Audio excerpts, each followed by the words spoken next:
नमस्कार, बहुत स्वागत है आपका।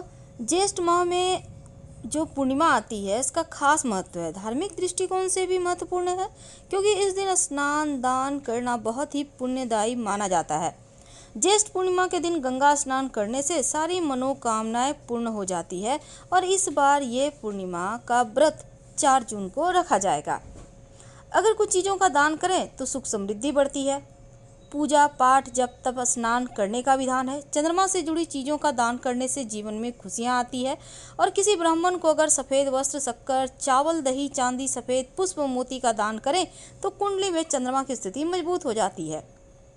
धन की देवी माँ लक्ष्मी की तस्वीर प्रतिमा पर आपके घर में जो तस्वीर है 11 कौड़ी अगर अर्पित करें और हल्दी से तिलक करें तो उनकी कृपा बरसती है। बाद में इन कौड़ियों को लाल कपड़े में बांधकर धन स्थान पर रख दीजिएगा, धन बढ़ता चला जाएगा। पूर्णिमा पर तीर्थ स्थान पर जाकर स्नान करने से पितरों के निमित्त श्राद्ध और तर्पण करने की परंपरा है। पितरों को शांति मिलती है, मोक्ष मिलती है। और अगर ऐसा ना भी कर पाए तो घर पर ही नहाने के पानी में गंगा जल डालकर नहाएं और सूर्य भगवान को जल देते समय लोटे में काला तिल डालकर अर्पित करें तो पितृ तृप्त हो जाएंगे। आप जरूरतमंद लोगों को भोजन कपड़े अन्न और जल का दान कर सकते हैं। पितरों की आत्मा को शांति मिलेगी और पितृदोष की परेशानियों से भी बचेंगे। संभव हो तो व्रत रखें, भगवान सत्यनारायण की कथा करवाएं घर पर। गुरु ग्रह के दोष भी कम होते हैं, विवाह की मुश्किलें समाप्त होती है। और गाय को हरा चारा और मछलियों के निमित्त नदी या तालाब में आटे की गोलियां बनाकर जरूर डालें। आप चाहें तो पंछियों के लिए दाने का व्यवस्था किसी पेड़ के नीचे कर दें, छत पर मत कीजिएगा। और चींटियों के लिए शक्कर और मिला हुआ आटा में आप कहीं पर डाल सकते हैं, उत्तम रहेगा। पूर्णिमा तिथि के दिन पवित्र नदी और सरोवर में आस्था की डुबकी तो लगाई जाती है, साथ ही इसी दिन अपने पितृदेवों के निमित्त नदी में काले तिल भी प्रवाहित किए जाते हैं सूर्यदेव को अर्घ्य देकर। इस दिन सत्यनारायण भगवान की कथा सुनने का विधान है। व्यक्ति के दुखों को समाप्त करता है, घर में सुख समृद्धि बढ़ाता है। इस दिन कुछ खास प्रयोग किए जाते हैं। शास्त्रों में पूर्णिमा तिथि के दिन बहुत सारे प्रयोग करने के विधान है, खासकर तुलसी पूजन का विधान है क्योंकि भगवान श्री हरि विष्णु और माँ लक्ष्मी के संग तुलसी पूजन भी अवश्य करना चाहिए। और शाम के वक्त एक घी का दिया जरूर जलाएं। इस दिन माँ लक्ष्मी को प्रसन्न करने के लिए एक छोटा सा मंत्र जिसका जप जरूर करें रात में सोने के पहले। ओम ह्रीं श्री क्रीं क्लीं श्री लक्ष्मी मम गृहे धनपुरे चिंताए दूरे दूरे स्वाहा। तो ये मंत्र माँ लक्ष्मी को बुलाने का है।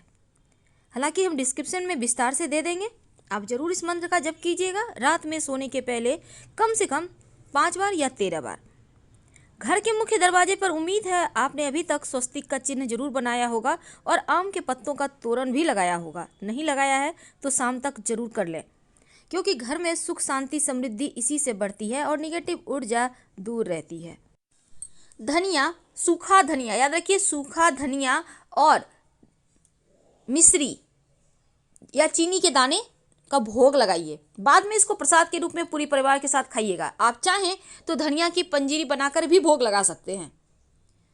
थोड़ा सा लगाइएगा ताकि प्रसाद में खा के वो खत्म हो जाएगा। अगर बच जाता है तो पौधे में डाल दें, उसका पेड़ उगाएगा, फिर आप पेड़ को मजे से खाइए, कोई दिक्कत नहीं है। धनिया की पत्ती का खाना बनाने में यूज कर सकते हैं। तो आप अगर दीपावली के दिन चूंकि आपने धनिया बोया होगा और उसका पेड़ भी निकल रहा होगा, क्योंकि हमारे यहाँ तो निकल रहा है तो आपके यहाँ भी निकल रहा होगा। नहीं निकल रहा है तो आज के दिन आपके पास एक मौका है धनिया को फिर से बोने का। तो आप सुबह में ही इसको जल में भिगोकर रख दें धनिया के बीज को और मिट्टी को गीला करके रखिएगा अपने गमले में या आंगन में। फिर आप शाम के वक्त या शाम के पहले 3-4 बजे लगभग आप इस धनिया को अपनी क्यारी में बो दीजिए। और बोने के बाद बैठकर मत बोइएगा, खड़े खड़ या थोड़ा झुक कर बोइएगा। मिट्टी को हल्का सा कवर कर दें, नियमित रूप से हल्का हल्का पानी के छींटे डालते रहे, वो पेड़ उगाएगा। तो आप फ्रेश धनिया भी बो सकते हैं, धनिया का बीज भी बो सकते हैं। लेकिन इस दिन धनिया के 3 प्रयोग किए जाते हैं जो जीवन की मुश्किलों से आपको बाहर निकालेगा, जीवन के हर कठिनाइयों से आपकी रक्षा करेगा। पहला प्रयोग तो है कि एक मिट्टी का बर्तन ले लें, उसमें थोड़ा सा धनिया, एक सिक्का रख दें, उसमें थोड़ा पानी डाल दें और इसको रहने दें पूरे पूर्णिमा के दिन रात, यानी पूर्णिमा के अगले दिन।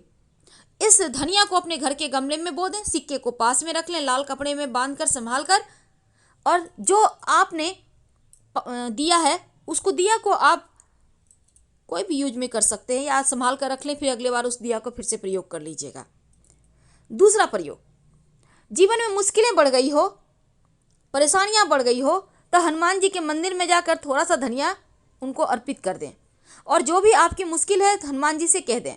आपकी जो भी मुश्किल है, आपको धन चाहिए, नौकरी चाहिए, विवाह होना है, अपना मकान चाहिए, स्वास्थ्य चाहिए, जो भी चाहिए, हनुमान जी के मंदिर में अर्पित करने के बाद धनिया उनसे प्रार्थना करें कि प्रभु हमारे कष्ट दूर करें। कुछ ही दिनों में आपकी परेशानियां समाप्त हो जाएगी। जब आपकी मन्नत पूरी हो जाए, समस्या समाप्त हो जाए, आपने जो मन्नत मांगी थी वो पूरी हो जाए, तब फिर से आप हनुमान जी को जाकर धनिया का भोग लगा दीजिएगा, तो आपकी मन्नत भी उतर जाएगी। वैसे आप धनिया के साथ मिश्री भी डाल सकते हैं, वो और अच्छा होगा।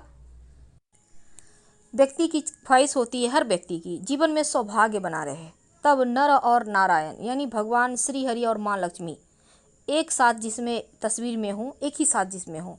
बहुत सारे घरों में क्या होता है, आप भगवान श्री हरि विष्णु की पूजा करते हैं, बृहस्पतिवार की कथा करते हैं, तो माँ लक्ष्मी उसमें नहीं होती।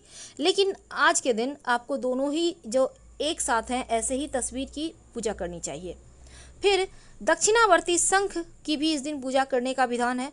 भगवान को पीले फल, पीले कपड़े, अगर सौभाग्य की प्राप्ति की चाहत है तो, और पीला अनाज अर्पित करें। पीला अनाज में आप गेहूं अर्पित कर सकते हैं, और ऐसा करने से सभी चीज़ों का दान कर दीजिएगा। जीवन में सुख, संपत्ति, समृद्धि बढ़ती है। आप चाहते हैं जॉब अच्छा चले, व्यवसाय में आपकी बरकत हो, धन संबंधी समस्याओं को दूर करने के लिए आप तुलसी की पत्ते के माला बनाकर श्री हरि के गले में पहना दें, तो आपके धन संबंधी कष्ट दूर हो जाएंगे।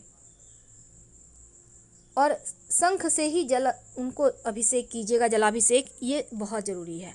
अब एक खास प्रयोग, संतान अगर नहीं हो पा रही है, संतान की मन्नत आप चाह रहे हैं आपकी संतान हो जाए, तब भगवान विष्णु के बाल स्वरूप की पूजा करें। आप राम जी के भी बाल स्वरूप की पूजा कर सकते हैं, और उनको माखन मिश्री, भगवान श्री कृष्ण की भी पूजा कर सकते हैं, और माखन मिश्री का भोग लगाइए।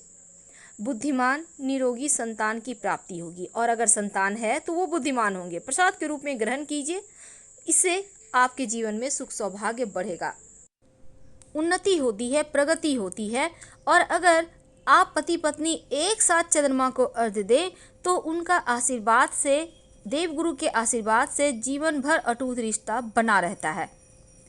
क्योंकि अगर आप धन की मुश्किलों से बचना चाहते हैं, आप चाहते हैं धन आता रहे, तब इस और धनिया का तीसरा और अंतिम प्रयोग, देखिए आपके घर में आप चाहते हैं खूब बरकत हो, माँ लक्ष्मी आपके घर में निवास करे, तो एक बात हमेशा याद रखिए, आप धनिया भले ही मसाले में प्रयोग ना करें, हो सकता है आप पाउडर यूज करते हो या नहीं भी खा सकते हो, लेकिन सूखा धनिया थोड़ा सा अपने घर में, अपने किचन में जरूर रखें, किसी डब्बे में स्टोर करके उसको जरूर रखिए।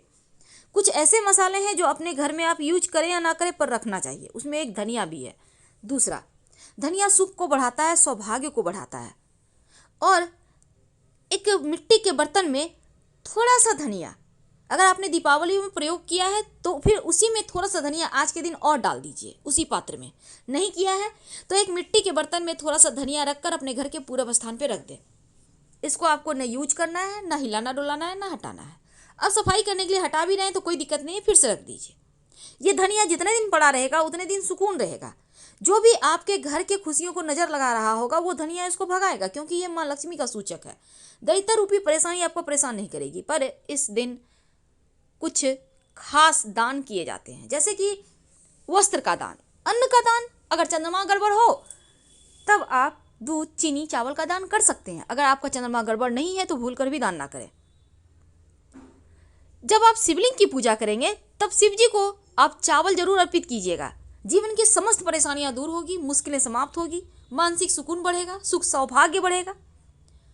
तो शाम के वक्त 5 जगह दीपक जलाने का आज के दिन विधान है। पहला, घर के तुलसी जी के पास। दूसरा, घर के मुख्य दरवाजे पर। तीसरा, पवित्र नदी सरोवर में। चौथा, आपके पूजा जहां आप पास के कोई मंदिर है वहां पर जाकर जलाएं। और अंतिम, पीपल के नीचे, क्योंकि माँ लक्ष्मी यहीं रहती है। तो इस दिन जितना ज़्यादा आप तिल और गुड़ का दान करते हैं, या फिर कोई ना मिले लेने के लिए तो गाय को रोटी पर रखकर तिल गुड़ खिला सकते हैं, या वैसे भी आप खिला सकते हैं।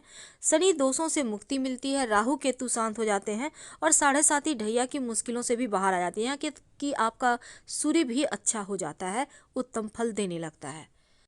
फिलहाल आपसे विदा लेते हैं। जानकारी अच्छी लगे तो लाइक कर सब्सक्राइब करें। कमेंट में हर हर महादेव जरूर लिखें। धन्यवाद।